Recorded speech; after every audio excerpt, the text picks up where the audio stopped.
오늘 설교 제목을 착하게 삽시다 이렇게 정해서 따라합시다. 착하게 삽시다.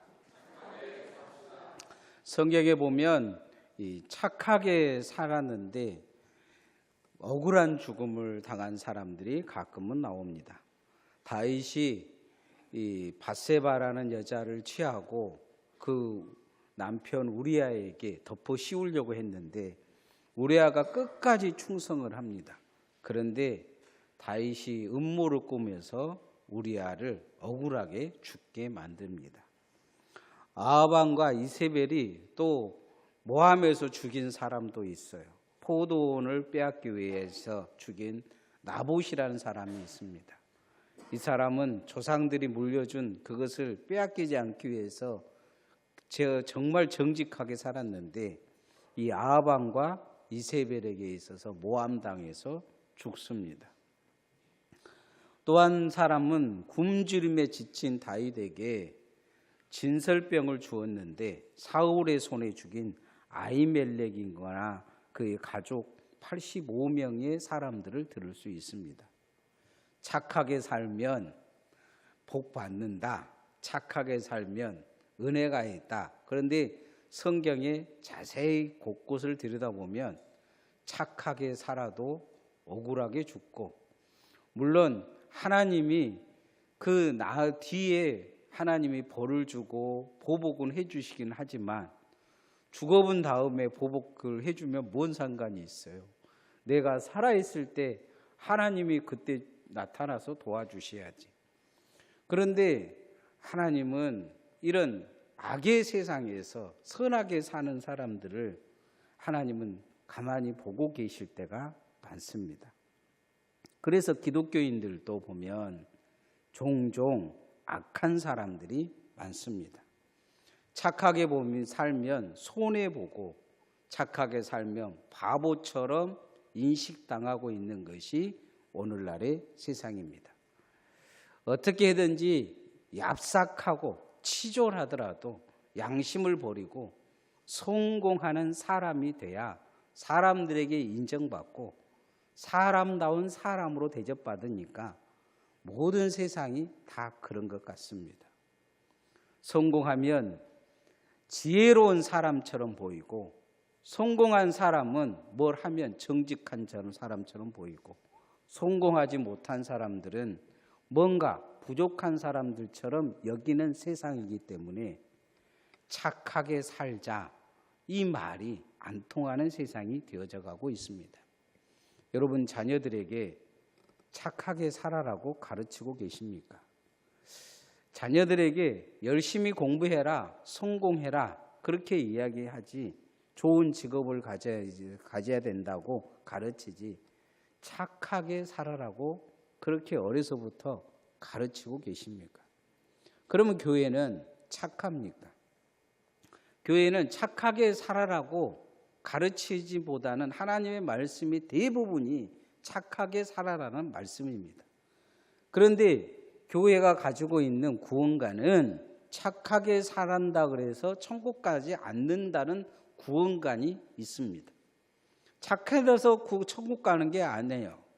인간은 다 죄인이기 때문에 안 착해도 된다는 생각을 또 가질 수도 있습니다. 예수 그리스도를 믿어야 구원을 얻는다. 이것은 성경이 가르쳐 주시는 진리입니다. 착해도 돈 많아도 선한 일을 해도 예수 믿지 않으면 천국 갈 수 없습니다. 그런다고 교회가 착하지 않아도 될까요? 오늘 한국 교회는 착할까요? 그리스도인들은 착할까요? 점점 더 악해져 가는 것 같아요. 얼마 전 법원을 난입한 사람들을 보면 교회 특임 전도사라는 사람들이었어요. 어떤 그 교회에 다니는 청년들은 그 사람들이 안에 있는데 기름을 뿌리고 불을 질렸어요. 심지어는 이 탄핵의 전국에 그 탄핵을 반대하기 위해서 자신의 몸에 기름을 뿌리고 불을 질린 사람도 기독교인이었어요. 그 교회에 다니는 목사가 와서 그거에 대해서 자기가 시키지 않았다. 그런 여러 가지 이야기를 해요. 교회는 이런 상황들을 만들어 놓고 누구도 책임지려고 하지도 않고 회개하려고 하지도 않아요. 교회 건축을 하는 데를 보면 온통 부조리가 많아요. 교회 건축하는 업자들은 대부분 교회의 집사님, 장로님들, 권사님들이에요.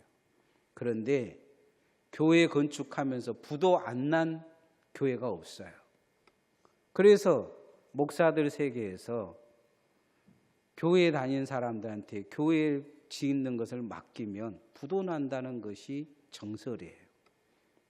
기독교인들이 착하지 않아요. 세상 사람들보다 더 얍삭하고 치졸해요. 교회에서도 남을 모함하는 것은 대놓고 모함하기보다 여러분 세상 사람들보다 교회 다닌 사람들이 설교를 듣기 때문에 분별도 있고 세상 지식도 여러분이 아는 것보다 세상 사람들이 아는 것보다 훨씬 넓게 알고 있어요. 그래서 어떻게 살아야 되는지 어떻게 사람을 끌어내리는지도 훨씬 더 잘 아는 것 같아요. 착하지 않다는 거죠. 우리가 착하게 살려고 마음 먹고 결단하지 아니하면 천사는커녕 악마가 될 수 있어요. 세상은 지금 교회를 어떻게 보고 있습니까? 착한 교회입니까? 세상은 걱정하면서 이건 예수님보다는 악마에 더 가까운 교회입니까? 교인들을 어떻게 볼까요? 이 시대가 우리가 살면서 분명히 기억해야 될 것은 있어요. 하나님은 우리에게 착하게 살아라, 선하게 살아라고 말씀하시고 있는 걸 기억하시기를 소원합니다. 오늘 우리가 읽은 성경 말씀도 자세히 읽어보면 하나님은 악한 자의 기도는 절대 들어주시지 않는다 말씀하고 있어요. 그 사람의 기도하는 사람이 선한가 악한가부터 먼저 하나님이 참견하고 계신다는 거예요. 바라보고 계신다는 것입니다. 교회 다니면서 우리가 착해져야 합니다. 양심이 올바라야 져야 될 줄 믿습니다. 따라합시다. 선한 양심을 가집시다. 사람과 동물의 차이가 있습니다. 사람과 동물의 차이는 여러 가지로 있는데 사람에게는 영이 있고 동물에게는 영이 없어요. 사람은 또한 양심을 가지고 있어요. 양심이라는 것은 하나님이 우리 가슴 속에 주어주셨는데 사람이 사람답게 살게 하신 거예요. 그래서 사람은 죄를 지으면 이 양심이 찔리게 돼 있어요. 양심이 두근거리고 심장이 빨라져요. 거짓말을 하면 머리가 뜨거워지게 돼 있어요. 양심이 움직이는 거예요. 그런데 이 양심의 나침판이 고장 나버리면 어떻게 되느냐? 거짓말 하려고 머리가 뜨거워지기보다는 차가워지면서 계획하게 돼요. 이 양심이 정말로 식어버리면 어떻게 되느냐? 가슴이 냉철하게 되고 차가워져서 사람 죽이는데도 두려워하지 않아요.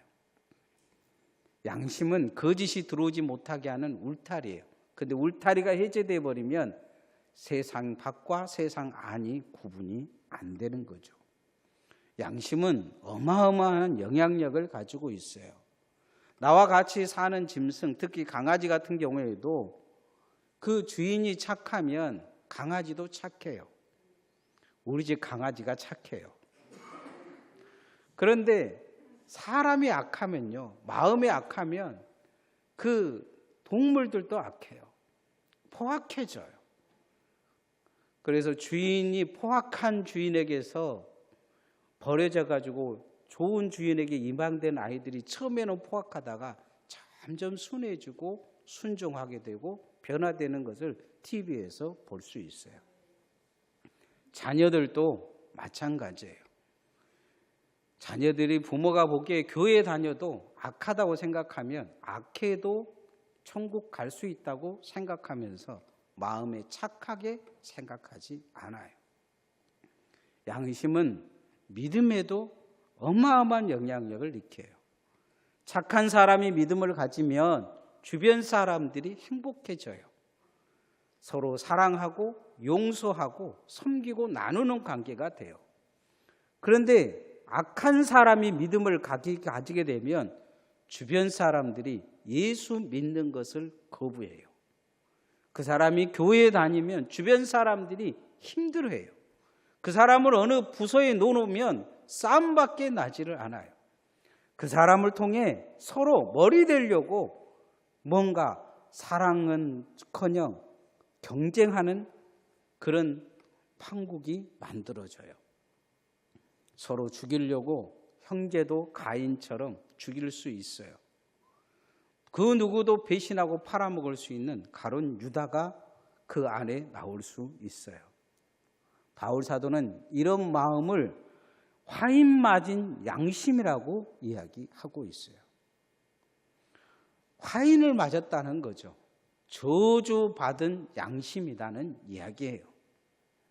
우리가 예수 믿는다는데 믿음은 가지고 있는데 마음에 저주받은 양심을 가지고 있으면 하나님이 그 기도에 귀 기울여 주시지 않아요. 오늘 12절 말씀에 주의 눈은 의인을 향하시고 주의 귀는 의인의 간구에 기울이시되 주의 얼굴은 악행하는 자들을 대하시느니라 이야기합니다. 하나님의 눈이 어디에 있느냐 되게 중요하다는 거예요. 양심을 들여다보고 계신다 말씀하고 있어요. 그래서 선한 양심 가지라 이야기합니다. 베드로전서 3장 16절 말씀 한번 읽어봅시다. 시작. 선한 양심을 가지라. 이는 그리스도 안에 있는 너희의 생명을 욕하는 자들로 그 비방하는 일에 부끄러움을 당하지 않게 함이라. 선한 양심이 정말로 내 자신이 믿음이 바로 가고 있다는 것을 증명해 준다는 거예요. 세상이 아무리 그를 욕하고 비방할지라도 하나님은 그를 인정하시고 그 양심이 그를 인정한다는 거죠. 그래서 디모데전서 1장 5절에 바울은 디모데에게 청결한 마음과 선한 양심과 거짓이 없는 믿음에서 나오는 사랑을 가지라 이야기합니다. 청결한 마음, 선한 양심, 거짓 없는 믿음, 이것은 거의 같은 거예요. 다만 뒤에 믿음이란 낱말이 붙어 있을 뿐이에요. 믿음을 앞세우기보다는 먼저 마음과 양심을 지금 이야기하고 있어요. 우리도 하나님 앞에 선한 양심으로 하나님 앞에 서기를 소원합니다. 우리가 하나님 앞에 잘못 살면 정말 문제가 생길 수 있습니다. 이 디모데전서 1장 9절에서 10절에 보면 선한 양심을 가지지 않으면 어떻게 되느냐. 아버지와 어머니뿐만 아니고 주변 사람들도 죽이는 살인자가 된다 이야기를 하고 있어요. 경건은커녕 그의 삶에 죄악이 가득해서 동성애뿐만 아니고 음행을 밥 먹듯이 하고 임신 매매뿐 아니라 그 마음이 늘 거짓되어서 거짓말이 늘 튀어나오고 거짓된 삶으로 꾸려질 거라고 말씀하고 있어요. 선한 양심은 정말 중요합니다. 그래서 우리가 하나님 앞에 선한 양심 가지기 위해 착하게 살려고 노력해야 됩니다. 여러분, 착하게 살기를 소원합니다. 늘 내가 악한 것을 하나님 앞에 탄식해야 돼요. 바울 사도는 오호라 나는 공고한 사람이로다. 이 사망의 몸에서 누가 나를 건져내라 했어요. 바울이 얼마나 악했느냐. 믿음 좋다고 믿음 없는 사람들은 돌로 쳐 죽이는 사람이었어요. 그걸 악으로 여기지 않은 거예요. 그걸 하나님을 위한 선으로 여긴 거예요. 하나님은 그렇게 하지 말라고 말씀하시는데도 그 악이 그 안에 남아있어요. 그가 예수 믿고 나서도 보면 바나바가 어떻게든지 바나바는 선한 사람이라 선하게 세우려고 하는데 바울 안에 악이 용납하지 못해요. 마가를 내치려고 해요. 바나바 네가 잘못되었다고 자기보다 더 어찌 보면 나은 사람이죠. 마가는 바울은 살인자예요. 악한 자예요. 그런 사람들을 건져내어줬는데 마가 하나 데려갔다고 바울과 싸우고 욕하고 자기가 의롭다고 나서는 것을 볼 수가 있어요. 나중에 바울은 그런 걸 다 후회해요. 내가 악했다고 이야기해요. 그래서 바울은 자기가 죄인 중에 괴수다 이렇게 이야기합니다. 우리가 착하게 살아야 합니다. 그래야 믿음이 믿음되어질 수 있을 것입니다. 말로만 착하게 할 거 아니고 열심히 선을 행해야 될 줄 믿습니다. 따라합시다. 열심히 선을 행합시다. 성경에 하나님께서 징글징글한 지렁이라고 이사야와 예레미야에 표현하는 사람이 있습니다. 제가 늘 예화를 드는 사람이에요. 야곱입니다. 태어나면서도 욕심쟁이였고 1등하기 위해 형에게 팥죽을 해서 장자도 얻어먹고 태어나면서 뒤꿈치 잡고 태어납니다. 야곱은 성장하면서 장자가 되기 위해 형도 아버지도 속입니다. 그런데 그 아버지도 문제고 어머니도 문제입니다. 착하게 살라고 가르쳐 주지 않습니다. 그래서 장자를 얻기 위해 수단과 방법을 가리지 않습니다. 부자가 되기 위해 수단과 방법을 가리지 않아요. 성경은 야곱을 사기꾼이라 이야기하고 있습니다. 그의 형도 그의 삼촌도 야곱만 보면 밥이 넘어가지 않을 정도로 죽이고 싶은 존재입니다. 야곱의 아들들도 그렇게 삽니다. 우리가 하나님 앞에 선을 행하려는 마음이 없으면, 착하려고 살려고 하는 마음이 없으면 야곱처럼 살 수 있습니다. 오늘 새벽에도 설교했지만 그렇게 열심히 돈 벌고 부자가 돼도 결국 그거 고생 끝에 형에게 다 갖다 바칩니다. 아무것도 남지 않아요. 그래도 베드로 사도는 이왕 하나님의 사람으로 살 거면 선을 행하거나 살아라. 그러면 누가 너를 죽이려고 하고 원수로 여기겠느냐 말하고 있는 걸 볼 수 있습니다. 13절 말씀 한번 읽어봅시다. 시작. 또 너희가 열심으로 선을 행하면 누가 너희를 행하리요? 누가 너희를 행하리요? 그러죠. 착한 사람들은 누가 해코지하면, 해코지하려고 하면 마음속에 양심이 있어요. 여러분, 악한 사람들 욕할 때는 여러분 꺼리낌이 없을 거예요. 그 사람이 악하니까. 근데 착한 사람들 욕할 때는 마음에 꺼릴 거예요. 하나님이 혹시나 나를 벌 주실까? 착한 일을 많이 하는 사람은 친구가 많아요. 악한 일을 하는 사람들은 원수가 많습니다. 하나님, 우리가 선한 일을 하고 살기를 원하고 계시는데 마지막 날 예수 믿는 사람들이 주님 앞에 가서 심판받을 때 반드시 하나님이 심판할 때 물어보시고 점검할 것이 있다고 이야기합니다. 양과 염소의 비유를 통해서 정말 그리스도인의 사람으로서 선을 행하고 살았느냐, 악을 행하고 살았느냐 보겠다고 말씀하십니다. 우리가 믿음의 사람이라면 선한 사마리안처럼 선한 마음을 가지고 조건 없이 돕고 베풀며 어렵고 힘든 사람들을 돕고 살아야 될 줄 믿습니다. 갈라디아서 6장 9절에 우리가 선을 행하되 낙심하지 말지니 포기하지 아니하면 때가 이름에 거두리라 말씀합니다. 포기하지 아니하면 때가 이름에 거두리라 말씀은 하나님이 그를 축복하신다는 말씀이에요. 선한 열매에 반드시 하나님의 복이 있을 줄 믿습니다. 한 주간 선하게 사시기를 소원합니다. 멀리 있는 사람보다 가까운 가족들에게 선한 일을 하십시오. 남편들은 좀 빨래도 해주고 밥도 해주고 설거지도 해주고 그랬으면 좋겠습니다. 제가 요즘 밥도 하고 청소도 하고 열심히 삽니다. 부인들이 옆에 있는 남편을 쳐다보는데 아멘들 안 해요, 남편들이.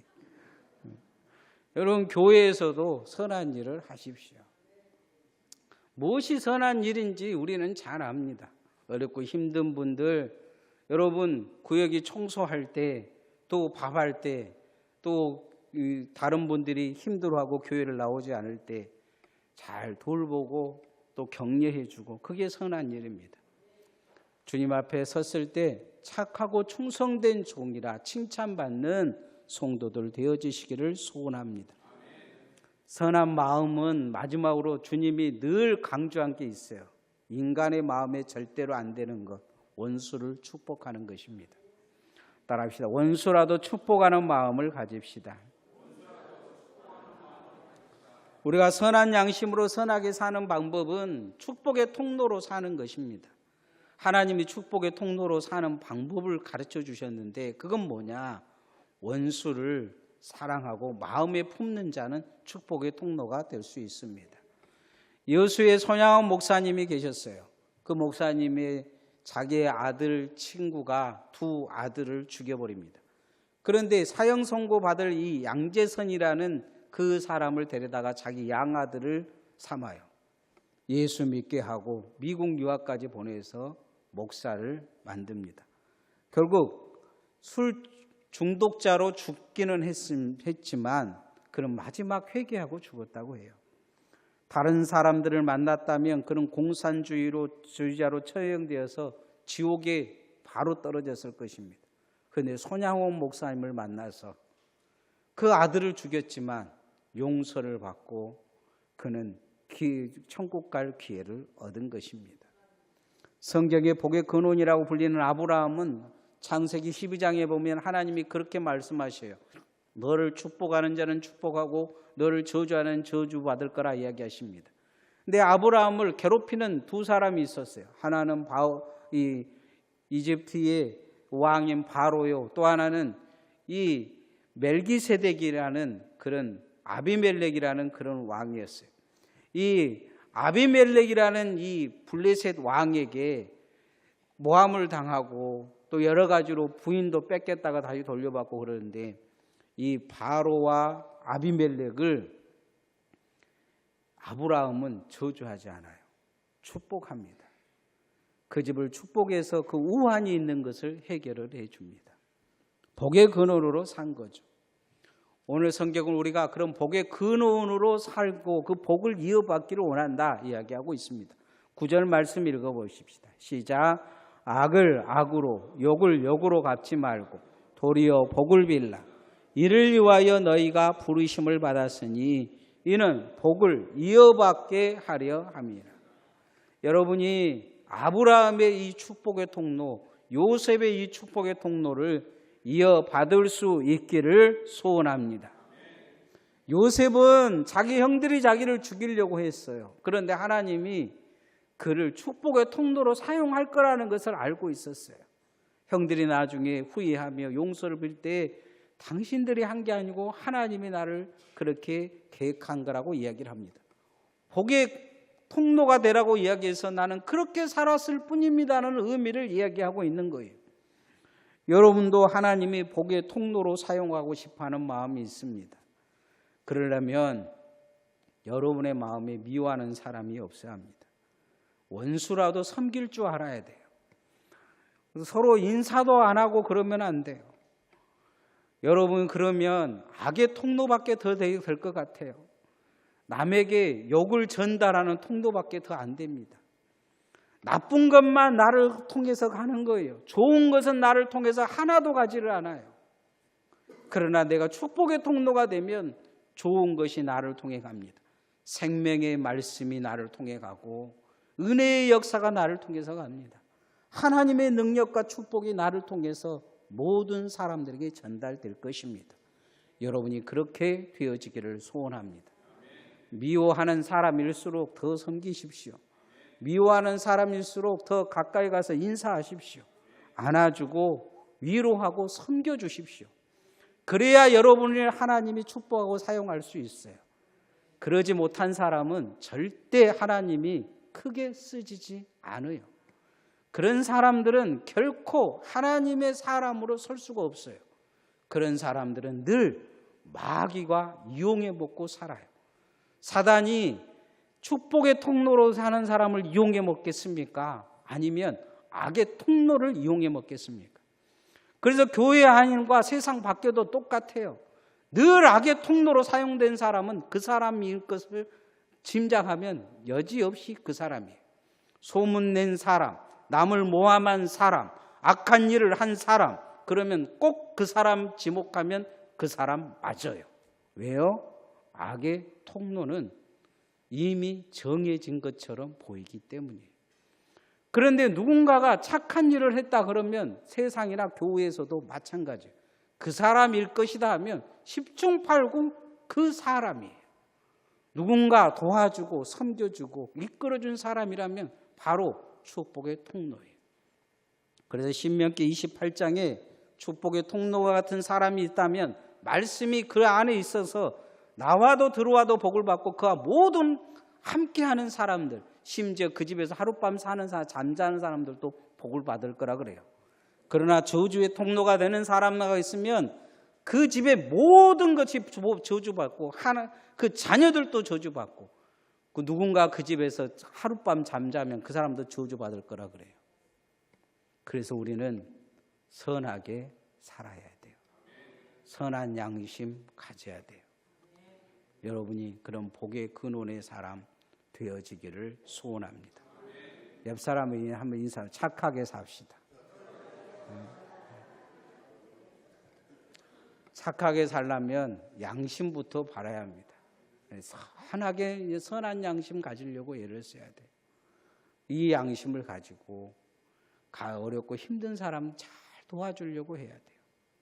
그리고 하나님이 정말로 바라신 게 있어요. 축복의 통로로 사용되기 위해 원수라도 축복하는 마음, 섬기고 나눌 수 있는 마음을 가질 수 있기를 소원합니다.